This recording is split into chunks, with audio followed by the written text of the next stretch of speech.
Are you are you changing? Are you? Is God changing your life? Is your life changing? And is it changing for the worse or for the better? Is it moving on up or is it moving on down? I mean, what's your life doing? You know. There you go. You know, have you ever had dreams of God using you, and have those dreams ever come true, or even move forward, or even come closer, or have you just kind of like given up on them and backed away from them and left them lay? You know, that kind of thing. And here at the Father's house, it's just a constant challenge. By reading the words of Jesus, I tend to, when I meet people who their Christianity doesn't challenge them constantly, they even go to a church to make sure they don't get challenged. And when I was studying the emerging church a few years back, which is this movement throughout the country of these monster churches growing out everywhere, you know, just the whole idea. I was even on staff at one that was becoming an emerging church, and I didn't fit because I practiced a nurturing model, and the emerging church practices a model of no challenge, no any kind of you might be doing wrong kind of thing, you know. And so I didn't fit, because you can probably, if you've been here more than once, you know that I do the words of Jesus. But my point was in all of that I know immediately you're not majoring on the words of Jesus if that's your philosophy. If you're looking for comfort, his words will never, you'll read them and just, you won't be comfortable. Cut off your hand, pluck out your eye, you know, just like, you know, anyone who would come after me, pick up their cross. Well, let's just stop right there. Pick up your cross. Dang. Then you got to deny yourself too, on top of picking up the cross. Whole bunch of stuff. Anyway, you're probably not reading the words of Jesus, but I like to be challenged because it causes me to move it on up, you know. I might be kind of slow. I might be a little bit of a slow coach on that. But 49 years, you know, even slow people, you know, they get some distance under their feet, right? Yeah. Move just a tiny bit for 49 years and you'll end up going far, pilgrim. You really will. But just keep moving. And so I like to go a little bit up and a little bit in and a little bit up and a little bit in all my life. And when I read these words, and I'm saying all this to just warn you that, again, today, we're reading a story about Jesus, just like always. Amen? We're in Mark chapter 3. We're starting a new chapter today. Come on, man. Come on, man. We might get done with this before 3 years. Yeah, before Jesus comes back. That's funny. So, all right, 3:1. And I think it's through 6. Yep, through 6. All right, he entered again. He is Jesus, by the way. He entered again into a synagogue, and a man was there whose hand was withered. They were watching him to see if he would heal him on the Sabbath, so they might accuse him. He said to the man with the withered hand, "Get up, come forward." Excuse me. Jesus, said to them, "Is it lawful to do good or to do harm on the Sabbath? To save a life or to kill?" But they kept silent. After looking around at them with anger, grieved at their hardness of heart, he said to the man, "Stretch out your hand." And he stretched it out, and his hand was restored. Now the Pharisees went out and immediately began conspiring with the Herodians against him as to how they might destroy him. Yeah. I think we come to this part of the story, you know, where they're trying to catch him doing wrong on the Sabbath. Last week was, why do your disciples pick heads of corn or heads of wheat and on the Sabbath? Why do they pick them, you know, when they're not supposed to? And they're always watching Jesus to accuse him. And I'm thinking, you know, I get watched a lot. I'll even tell you, watch me. If you're going to listen to me to teach you, if you're going to let me tell you how you should live, maybe even letting me explain to you how you get to heaven and spend eternity in heaven, but beyond that, how you have heaven here on earth. You're going to let me speak those things to you? Keep your eye on me. Watch me. And I think about that all the time. You know, they were watching him, but that wasn't the reason. They didn't want him teaching them anything. They were watching him to accuse him. Well, I have that a lot too. I have that constantly. where people are watching to catch me do something wrong, watching to find out why they shouldn't listen to me. I'm telling them things, they don't want to do that, so they watch me to try to give themselves an excuse not to do what I'm saying. They'll even nudge people next to them. Do you see that? You see that? I mean, I think you all recognize what I'm talking about.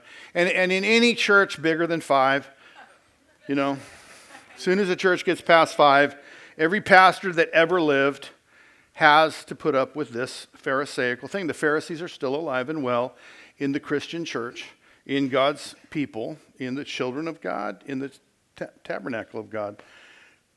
This is the nature of people, to watch you. But if people are watching you, and you know it, and you just go about acting in a certain way that you don't care if they're watching. I hate Facebook. Somewhat addicted to Facebook. But somewhat, kind of. I hate Facebook today. It's all ads. But when it actually had human beings on it that were friends and all that, what they would do is they would brag about their wrongdoing.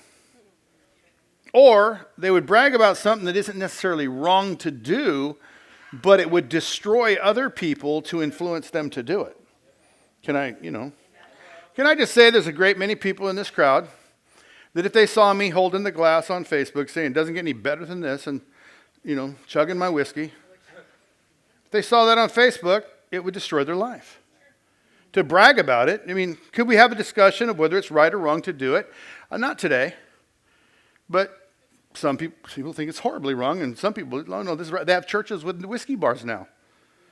But does that really do good for those who whiskey or the freedom, the leader being free to exercise his freedom and destroy them?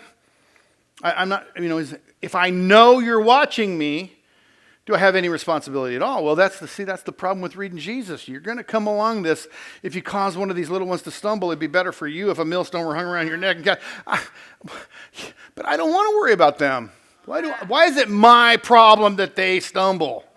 It's kind of like now in the Christian church, the young girls are saying, why is it my problem if you lust after me? I can dress any way I want. It's like, because we read the words of Jesus, and we are Christian. And it does matter how we stumble other people, because Jesus said the better choice for the stumbler, the one causing stumbling, is a millstone and a sea. And I'm like, that's the better choice? Can I get door number 2 and 3? Yeah, what would be the worst choice? That's the best choice? Do you understand that's what it says?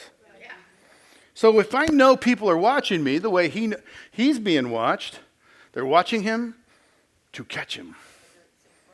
Yeah, well, if I know that, shouldn't I work extra hard not to give them a reason to fail?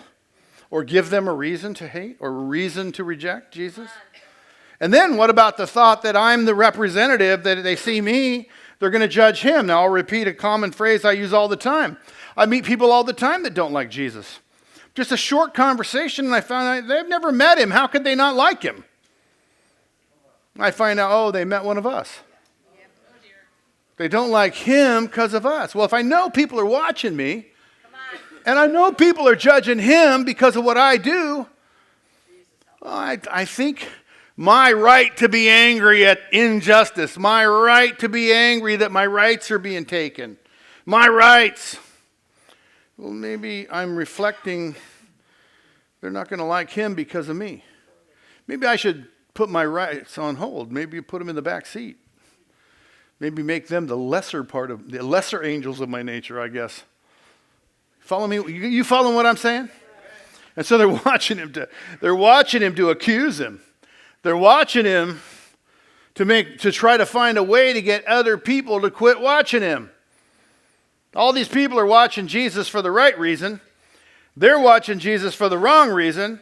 And their motive is to get the other people to stop watching him. Wow. Are you following me? See, that I'm so glad that was only in their day and not in our day. I was kidding. It's still in our day. The spirit of the Pharisee exists amongst us in this room today.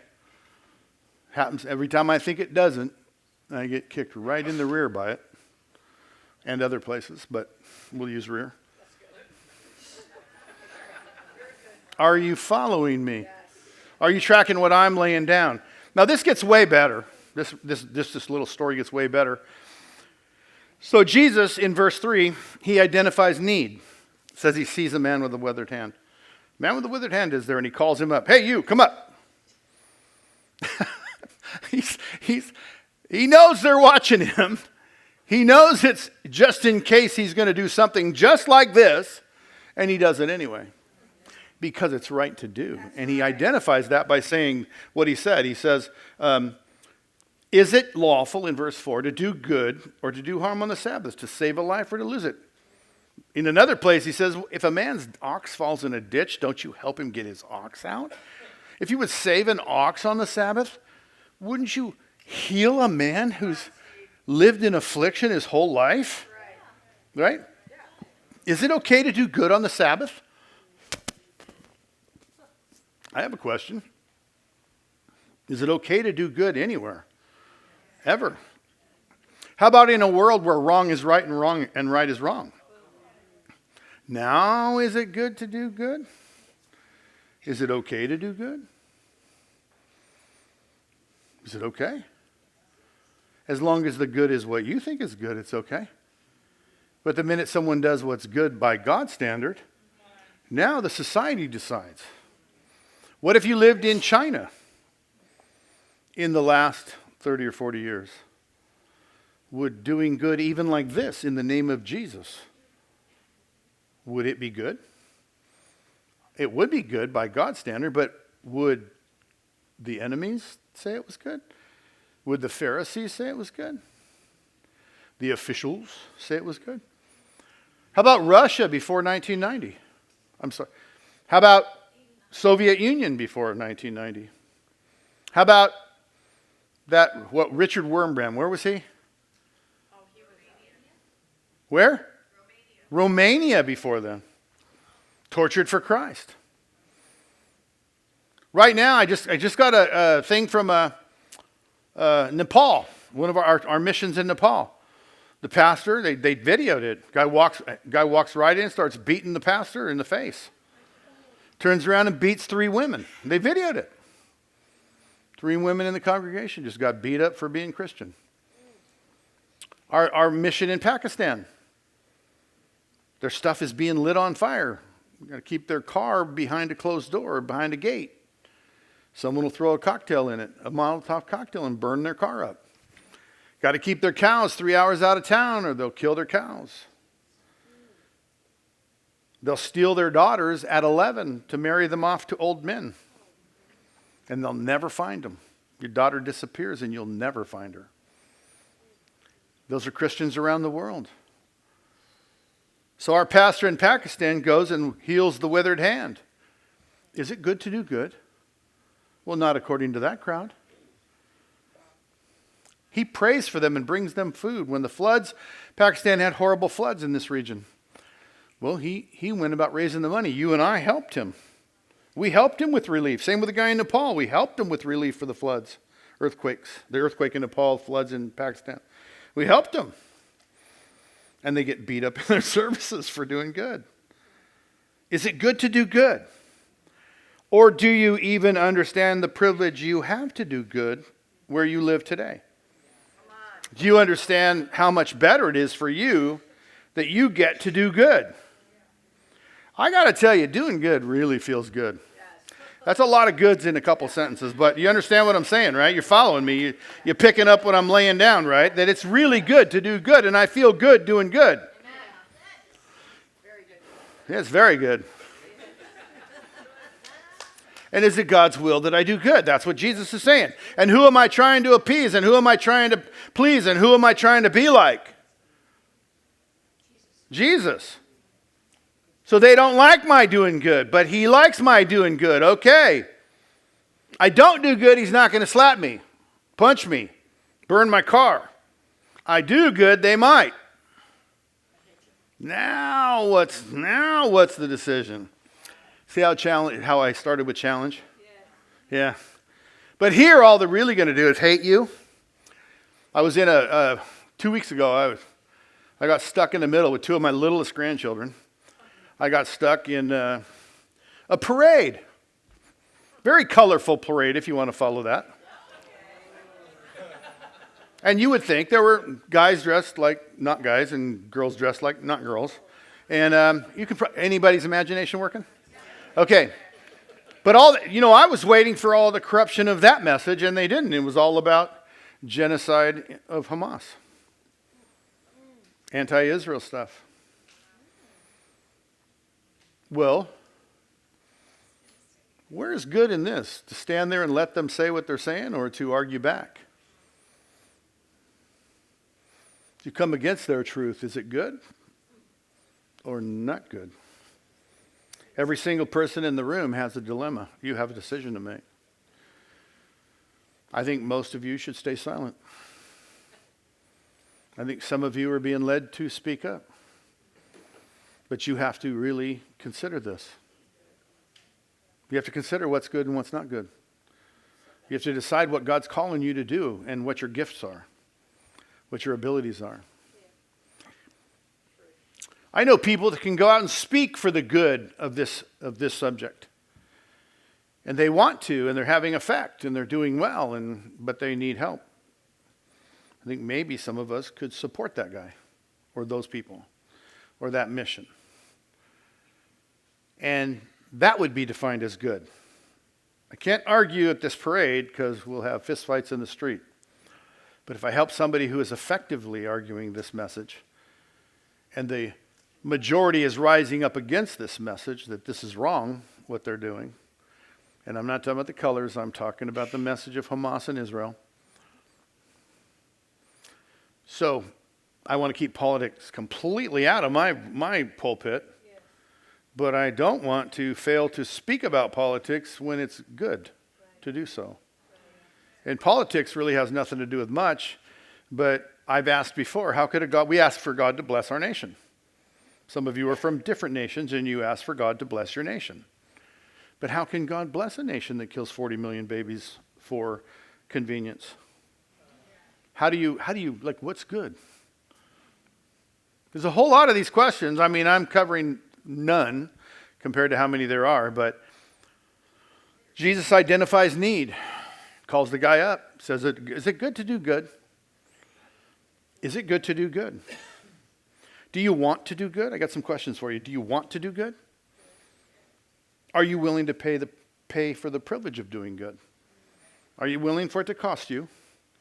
Jesus says, no builder starts a project unless he has first counted the cost and decided if he has the wherewithal to finish the deal. No one would start knowing they can't finish.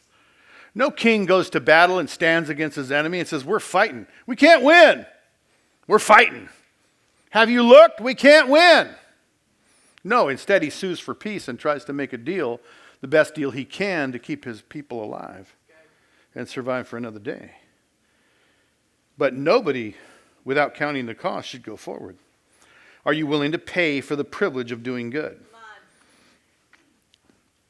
Do you even think that doing good is good? Would you suffer for doing good? I met some Chinese Christians.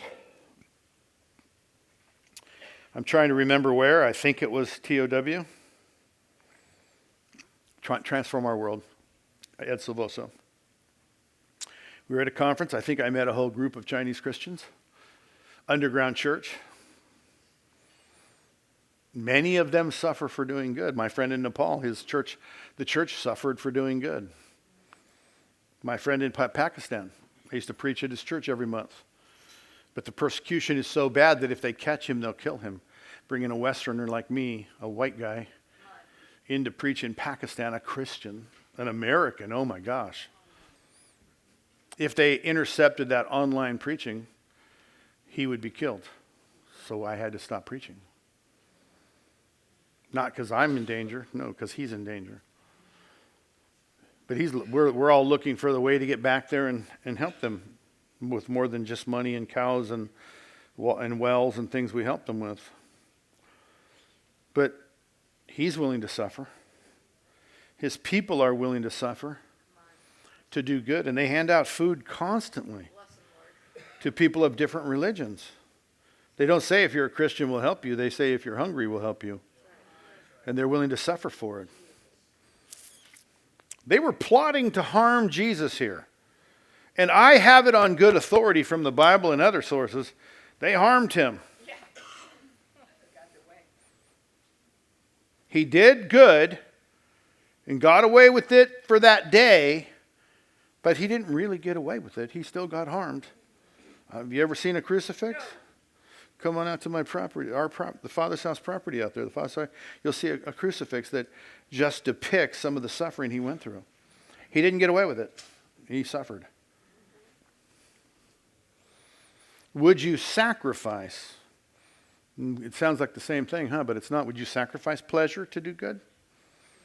Would you sacrifice your rest?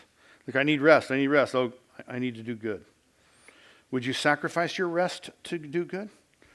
I mean, we'll sleep tomorrow. We'll sleep when we're dead. All those stupid comments. But would you sacrifice your rest to do good? Would you sacrifice your money to do good? How about your reputation? COVID gave us a lot of opportunities to do good and suffer reputation in quite a few crowds. I asked the Lord what was my goal in COVID because I don't believe in following the laws of the government as my number one. I follow in as much as I can. But my number one law is the command of Christ. And sometimes they differ. Just like I was sharing about Chinese Christians. They can't follow the laws of their land. They have to follow the laws of God. And during COVID, I was given the opportunity to decide what we will do. So I asked him, what should be my goal? And he said to me, this isn't going to last forever. You want to make sure you do nothing to make them hate you. So you can no longer reach them ever. And so we stayed under the radar. And we did not obey the laws of the government. And we kept meeting. And we moved over here, and then we moved over there. And then we did this, and then we did that. And we kept operating. It reminds me of a movie, Minority Report, where the girl says stop, he stops, he's behind balloons. Go, she goes. Then she says stop, and he's behind something else. And it's like every time they look, they can't see him because he's hidden because he followed. Go here, go there, turn left, pick up this, grab the umbrella, grab the balloons. Boom, boom, boom. I felt that way during COVID, that God was hiding us. He was keeping us invisible. And we just kept doing good. Our food bank was open every week. All the things we do, our outreaches were every week. All of our ministries of mercy were continued every week. And we just stayed invisible because we're willing to suffer. We're willing to sacrifice rest and even reputation. A friend of mine, his church was exposed on national news by a lie that some woman got COVID at church. National news crucified their church over here in Palermo. Crucified them on national news. Hate messages on their machine for months, and even still. Yes, they were willing to sacrifice their reputation to do good. Are you? Are you willing to sacrifice all these things to do good? Do you think it's expected of you to do good? Is your Christianity, when you say, I am a Christian. If I said, who's a Christian? Boom. Most of you would raise your hand, I think. Almost all. Do you think it's expected of you as a Christian to do good? Yes. Jesus asked the question, is it right to do good on the Sabbath? Is it right to heal? Is it right to save someone's life or take someone's life? What's right? Have you determined that as a Christian, you're expected to do good? Are you, as a Christian, again, I'm a Christian, and then are you commanded to do good?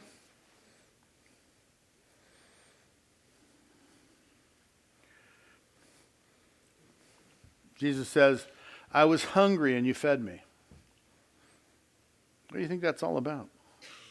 As you do unto the least of these, so you have done unto me. Do you think that he expects you to do good?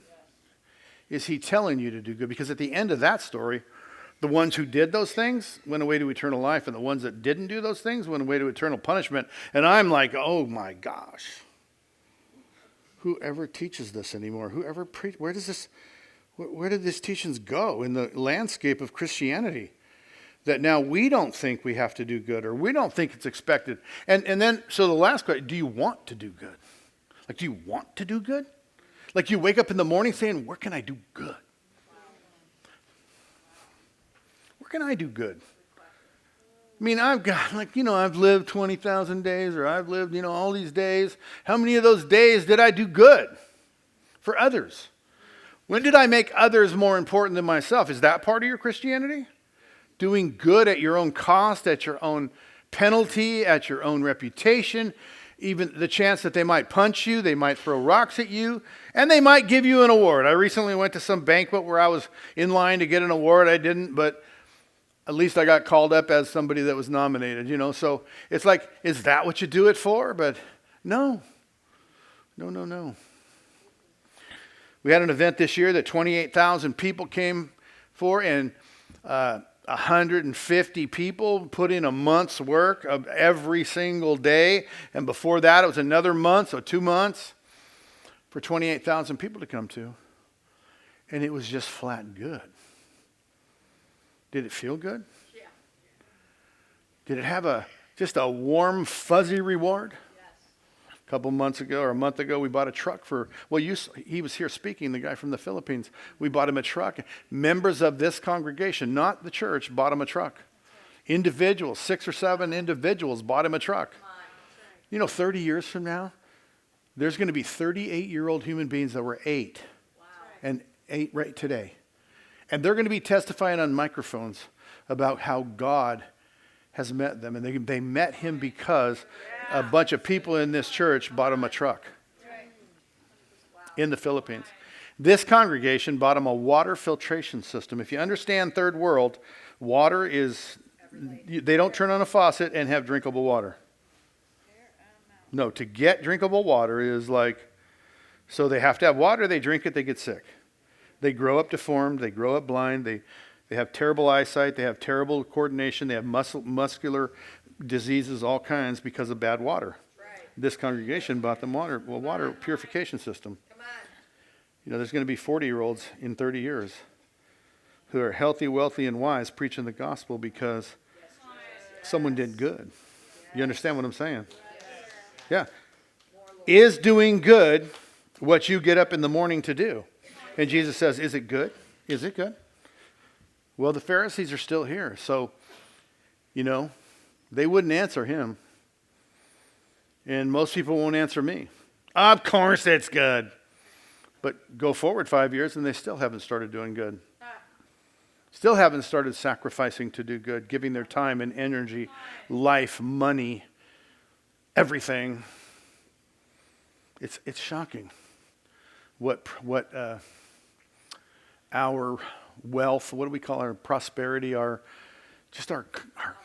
comfort, what's our living, our standard of living does to us. Yeah.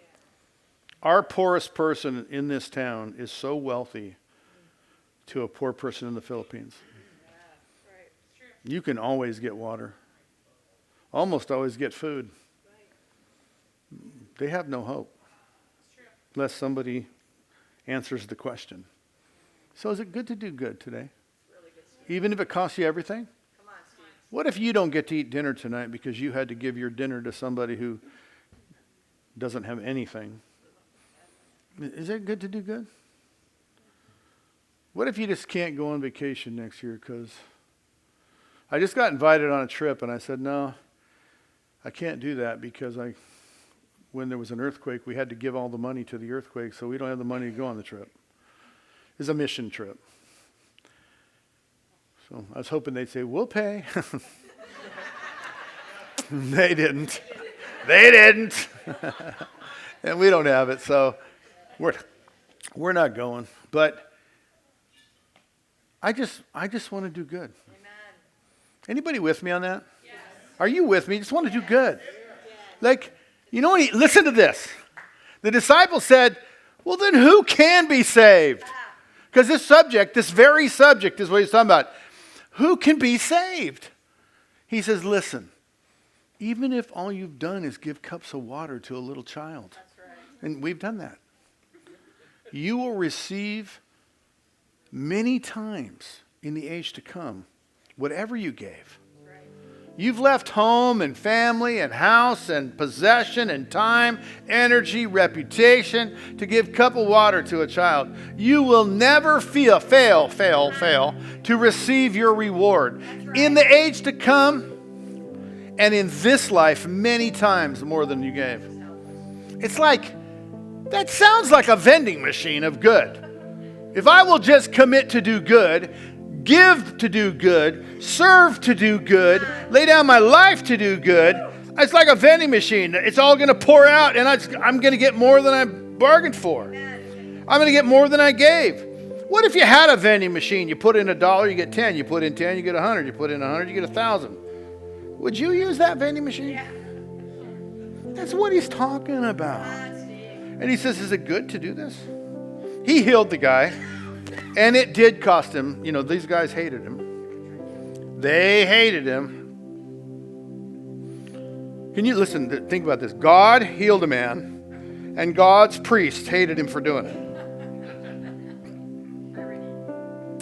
I think the spirit of the Pharisee is still alive. I've seen an awful lot of hate in the Christian church. It's like, hate? I've had people in church say, I've hated you so. I'm like, hated me? What did I do? Please share with me. It's like, the Pharisee still lives in the church. Is it good to do good? Is it what you aim to do? Is it what you live to do? Is it what you woke up to do? Do you actually believe what Jesus is saying, that in this life, like it's a vending machine? I give a little bit of water, I get 10 times more. It actually says 30, 60, and 100. I mean, like, for a cup of water, I get 30 cups of water? To give to 30 more people? For 900 cups? To give to 900 more? Is that really what it is? Well, I have seen the loaves and the fishes in my life. I have seen this incredible miracle. I decided to employ it at a very young age and make doing good the goal of my life. I shared it with this girl in Spokane who married me, like a bummer deal girl, but I live to do good, and if you're coming with me. And she saw it. She said, okay, let's go. And I have a partner in life that does good with me. Boy, to have to fight her all the time to do good would just be a miserable life. But I don't. She does good before I can do good now. And we see the hand of God. We see the withered hand restored. We see life restored. We see the world changed. Walk away from the world. Stop sinning. Intend to stop sinning. But also, once that's your goal, stop, drop, and roll. Your butt's still on fire, dude. Get up with the attitude of, I want to do good. Amen. Show me good and I'll do it. Amen. Reveal good to me and I will be part of it. I'll do what I can do. Maybe I can't solve the whole world's problems, but I can do this one. And 5,000 stories. The starfish story just came into my head. You understand what I'm saying? Well, I can't fix it all, but I can fix that one. That's right. I can't help them all, but I can help that one. I can't save this person's life, but I can make the next 5 minutes enjoyable, or at least rewardable, whatever the word is. I can quench their thirst. Are you following me, people? Have I lost you? So here's the thing about Christianity. Honestly, and as a Christian saved by grace, tithing would be the least you should be doing.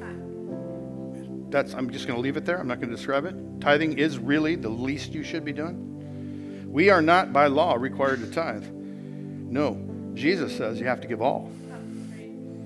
So the least you should be doing between this, you should be somewhere north of tithing. But listen to this.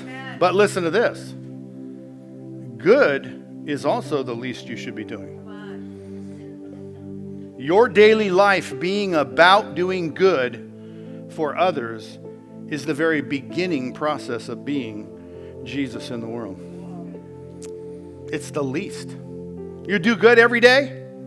Well, why are you bragging? That's the least you should be doing. You follow me? That's kind of what are we bragging about? We've been saved by grace. We've been saved. We've been forgiven of sins.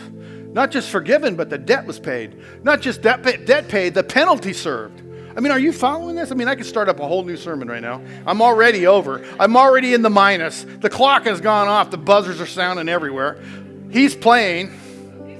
I didn't even know if it was a he when I said that. I suddenly got panicked. It is a guy, I hope. I'm like, I didn't look, dag nabbit. Anyway, are you following me? I had to put my hat back on to see if you're following me or not. Because the lights, if you don't know what I'm doing, the lights are in my eyes. I can only see these front couple rows. Anyway, it's kind of a funny place to stand. All you can see is the front couple rows and Daniel in his blue shirt. That's all you can see. Anyway, I mean, so God is speaking to you today, right? Are you being convicted? Are you feeling what I'm telling you? See, even if you believe this all your life, you're thinking, yes, I needed someone to confirm that in my life, that was supposed to be my life. I'm supposed to do good where I see it. People always say to me, that's not my calling. Well, there is no such thing as a need you saw that isn't your calling. If you see them hungry, you saw me hungry. You saw me thirsty. You saw me naked and afraid. You saw me sick. The second you see it, that's your calling. I'm sorry, but that's the truth. I really wish I could just teach you a nice fairy tale, but I can't. I used to kind of enjoy Jack and the Beanstalk. But that's not what he's called me. That wouldn't be good to teach you that. You'd be expecting you'd be following gooses around. Do they ever lay golden eggs, or is it always just another egg? You'd be waiting for the harp that plays, and you'd be waiting for all those things. So, I don't know where to go from here, do you?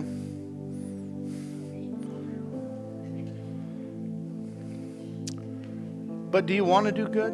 Come on, just raise your hand if you want to do good. Are you inspired today to do more good? Come on, come on, come on. Stand up if you want to do good. Stand up. Come on. Come on, let's get crazy. Stand up if you want to do good, right?